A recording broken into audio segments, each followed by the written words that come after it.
Good morning, everybody. It is July 19th, 2023, Wednesday.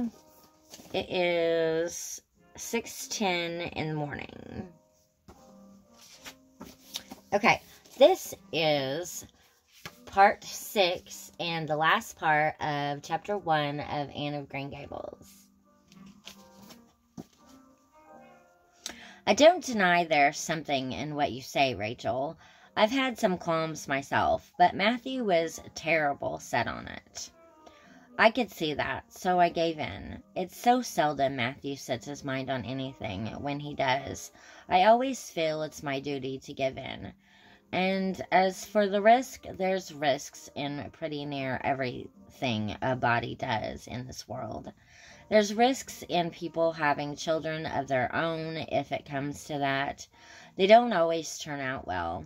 And then Nova Scotia is right close to the island.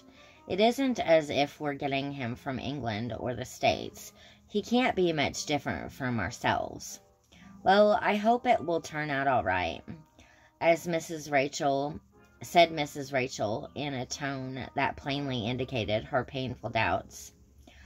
Only don't say I didn't warn you if he burns Green Gables down or puts strychnine in the well. I heard of a case over in New Brunswick where an orphan asylum child did that, and the whole family died in fearful agonies. Only it was a girl in that instance. Well, we're not getting a girl, said Marilla, as if poisoning wells were a purely feminine accomplishment and not to be dreaded in the case of a boy. I'd never dream of taking a girl to bring up. I wonder at Mrs. Alexander Spencer for doing it. But there, she wouldn't shrink from adopting a whole orphan asylum if she took it into her head. Mrs. Rachel would have liked to stay until Matthew came home with his imported orphan, but reflecting that it would be a good 2 hours at least before his arrival, she concluded to go up to the road to Robert Bell's and tell them the news. It would certainly make a sensation second to none, and Mrs. Rachel dearly loved to make a sensation. So she took herself away, somewhat to Marilla's relief, for the latter felt her doubts and fears reviving under the influence of Mrs. Rachel's pessimism. Well, of all things that ever were or will be, ejaculated Mrs. Rachel when she was safely out in the lane, it does really seem as if I must be dreaming. Well, I'm sorry for that poor young one, and no mistake. Matthew and Marilla don't know anything about children, and they'll expect him to be wiser and steadier than his own grandfather. If so, be's he ever had a grandfather, which is doubtful.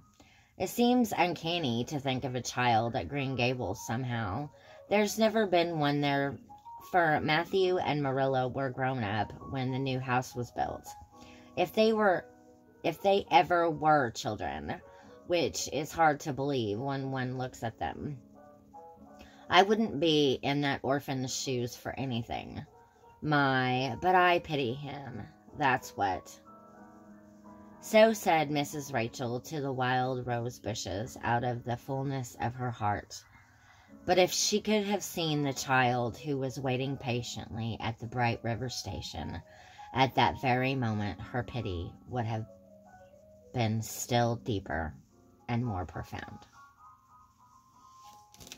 Okay, so that is all for part 6 of chapter 1 and the last part of chapter 1 of Anne of Green Gables.